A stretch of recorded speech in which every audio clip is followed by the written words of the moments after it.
আল কোরআনের পাখিদের সামনে নিয়ে তাদের নসিহাত পেশে কিছু কথা বলার এই অদম্য সুযোগ হয়েছে আলহামদুলিল্লাহ।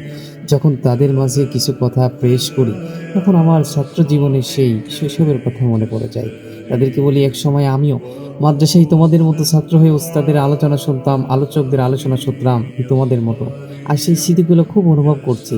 তোমরাও চেষ্টা করলে একদিন এর চেয়ে বড় মঞ্চে, বড় চেয়ারে বসে কোরআনের দাওয়াত পৌঁছে দিতে পারবে ইনশাআল্লাহ তাআলা।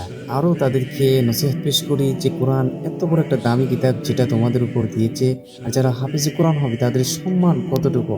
আল্লাহ পাক বলেন তাদের জান্নাতের সর্বোচ্চ মর্যাদার স্থানসমূহ সে হাফেজে কোরআনকে দেওয়া হবে।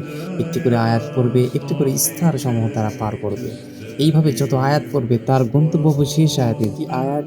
জান্নাতের এক একটি স্তরসমূহ। যত আয়াত পরিবেশন করবে তত স্তরসমূহ হবে। এইভাবে হাফেজে কোরআন জান্নাতের সর্বোচ্চ মর্যাদার স্থান লাভ করবে। এজন্য তোমরা সেই হাফেজে কোরআনের অগ্নিধারা নিয়েই তোমরা হেফজ করতে এসেছো।